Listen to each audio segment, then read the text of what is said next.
하나님 우리 아버지와 주 예수 그리스도께서 은총과 평화를 여러분에게 내려주시기를 빕니다. 그리스도인으로 산다는 것은 무엇일까요? 어떻게 정의하느냐에 따라 의미가 상이합니다. 문제는 그리스도인들끼리도 서로 다르다는 겁니다. 오늘날 큰 이슈인 사회, 정치만 놓고 봐도 알 수 있습니다. 한국교회의 역사는 아주 오래전부터 정치와 혼합되어 왔습니다. 그 혼합을 이끌었던 핵심 주제가 반공이었습니다. 그렇게 교회가 대형으로 성장되어 왔다고 해도 과언이 아닙니다. 여러분도 아시겠지만 이 종북 좌파 프레임으로 연명하는 당이 있습니다. 교회가 그런 프레임으로 궤를 같이 해왔다는 반증입니다. 지난해 10월 200만 한국교회의 연합 예배가 열렸습니다. 그 내용을 들여다보니 200억 모금이라는 목표가 있었다지요. 200만 명을 모으고 또 200억을 모아 권력을 과시하려는 의도였나 봅니다. 역시나 빠지지 않은 것은 종북 좌파 프레임과 그들을 불순 세력으로 매도하고 혐오와 차별이 난무했다는 겁니다. 불을 보듯 뻔했지만 자칭 한국교회를 대표한다는 자들이 모여서 진행한 모임 수준이 그랬습니다. 차별금지법을 반대하면서 말입니다. 상황이 이렇다 보니 정강훈 같은 이에 대해 교회가 한마디 못하는 겁니다. 단순히 문의적으로 해당 교단에서 그에게 목사직을 박탈만 한 것뿐이지요. 실상은 그의 행보와 결을 같이 한다고 볼 수 있는 겁니다. 지난해 12월에는 반국과 종북 좌파 세력으로부터 결여된 대한민국을 구한다는 명목으로 대통령이 친위 쿠데타를 일으켰습니다. 그 시간이 2달을 훌쩍 넘어가고 있는 시점인데요. 현재 대통령은 구속 기소가 되어 재판에 넘겨진 상황입니다. 그런데 극단적으로 그를 옹호하는 사람 또는 중립적인 입장인 사람이 있는데 그 중 교회와 그리스도인들이 많다는 것입니다. 앞서 설명대로라면 당연한 결과일지도 모릅니다. 더 이상 무슨 설명이 더 필요하겠습니까? 한국교회와 이 사회 안에서 그리스도인으로 산다는 것은 무엇일까요? 또 어떤 의미를 가질까요? 사회에서 일어나는 현상과는 관계없이 나만 복받고 구원받으면 된다는 것이 성경의 가르침일까요? 우리는 지금 너무도 중대한 위치에 서 있습니다. 오늘 설교 본문의 공통적인 부분이라고 할 수 있는 것은 하나님 경험과 부르심입니다. 이사야, 베드로, 그리고 바울의 소명 이야기라 할 수 있습니다. 이사야는 환상을 통해서 하나님의 현존을 느꼈습니다. 성전에 가득한 주의 옷자락, 스랍들, 그리고 스랍들의 노랫소리가 그것입니다. 그때 이사야는 하나님의 거룩성과 마주하게 되었습니다. 하나님 앞에서 죄인으로서 벙어리가 될 수밖에 없고 죽을 수밖에 없다는 것을 깨닫게 된 것이죠. 인간은 자신의 뜻을 지키고 있는가를 감독하는 하나님과 만날 때, 그리고 어떤 힘과 의지가 자신을 주재하여 바로 하나님의 현존 앞에서 자신이 굴복하지 않을 수 없음을 깨달을 때 인간은 하나님의 뜻을 어기지 않도록 조심하게 됩니다. 그 이유는 하나님의 거룩성, 즉 하나님의 본질 때문입니다. 그것은 모든 만물과 민족의 창조주이자 주관자이시며 필적할 만한 존재가 전혀 없으신 분이라는 절대적 타자성을 가리킵니다. 그렇습니다. 그래서 이사야는 하나님의 절대타자 경험을 한 것입니다. 하나님의 절대타자 경험의 또 다른 측면은요, 하나님의 은혜입니다. 이사야는 죄 앞에서 두려움에 사로잡혀 있었지만 하나님은 그의 죄를 사하여 주셨습니다. 그리고 그에게 소명을 주셨습니다. 예수께서 게네사렛 호숫가의 어부들을 만났을 때 일입니다. 그들은 밤새도록 아무것도 잡지 못해 그물을 씻고 있었습니다.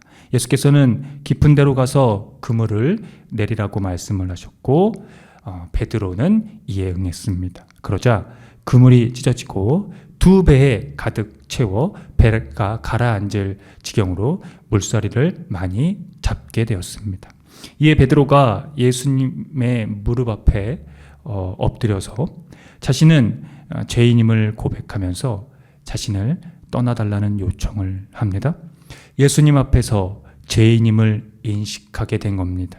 신의 임재 앞에서 인간이 가지는 두려움을 느낀 것이지요.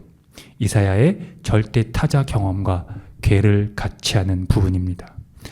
예수께서는 베드로에게 두려워하지 말라고 하시며 그에게 소명을 주셨습니다.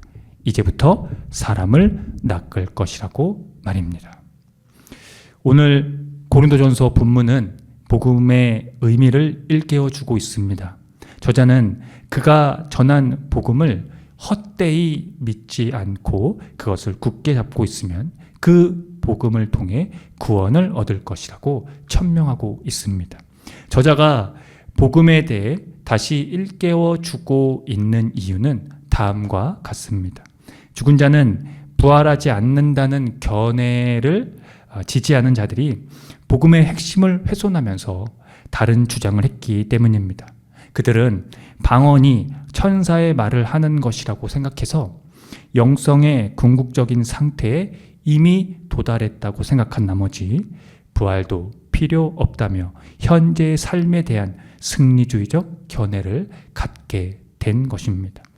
그런 자들의 눈에는 이 바울의 이 연약함, 그가 그리스도 앞에서 자신이 가진 모든 것은 해로 여기며 연약한 자라고 말했던 그 영성은 이 열등한 증거로밖에는 보이지 않고 십자가의 삶을 수용하는 여지를 상실하게 되는 것입니다. 그래서 바울은 복음의 핵심을 정확하게 명시해 주고 있습니다. 예수께서 우리 죄를 위해 죽으셨다는 것과 무덤에 묻히셨다는 것, 그리고 사흘날에 다시 살아나셨다는 것이 그것입니다. 이것은 그리스도론에서 교과서적인 대답입니다. 그리스도인으로 산다는 것의 초석이자 근거라는 겁니다. 바울은 구체적으로 그 삶을 명시적으로 설명을 하고 있는데요. 그 내용은 다음과 같습니다. 십자가의 죽음에서 살아나신 예수께서는 제자들에게 나타나셨습니다. 그리고 맨 나중에 팔싹둥이 같은 자신에게도 나타나셨다고 합니다. 바울이 자신은 가장 작은 사도라는 의미로 이 팔싹둥이라 표현한 이유에는 그가 하나님의 교회를 박해했기 때문에 사도로 불릴 자격도 없다고 생각했기 때문입니다. 그의 이런 발언은 고린도 교회 안에 만연해 있던 이 바울을 공격했었던 사람들의 그 내용의 이 불리한 진술입니다. 물론 그렇게 자신의 입장을 드러낼 수밖에 없었던 것은 바로 예수 그리스도의 십자가와 부활에서 그는 절대 타자를 경험했기 때문입니다. 하나님의 현존 앞에서 굴복할 수밖에 없음을 직시한 것이지요. 그래서 그는 그의 삶을 이렇게 정의했습니다. 오늘 본문 15장 10절의 말씀입니다.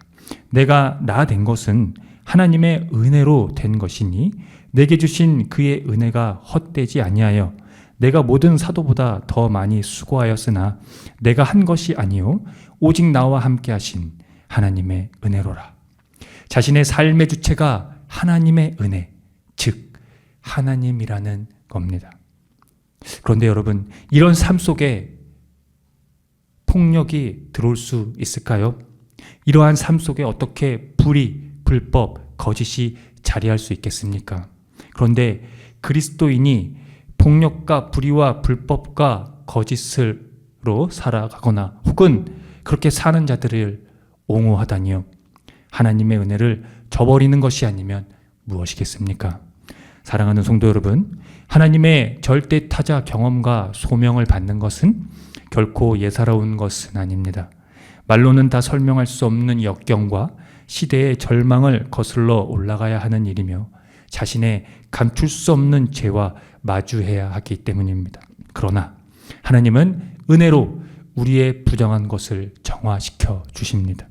결정적인 것은 이제는 예수 그리스도의 십자가와 부활에서 하나님의 절대 타자 경험과 은혜와 소명이 우리에게 주어진다는 사실입니다. 내가 누구를 보낼까? 누가 우리를 대신하여 갈 것인가 하고 여전히 하나님은 우리를 부르시고 계시고 우리에게 소명을 주십니다. 이제 제가 여기에 있습니다. 저를 보내어 주십시오라는 우리의 대답만이 남아 있습니다. 여러분은 그 부르심에 응답한 그리스도인입니까? 함께 기도합니다.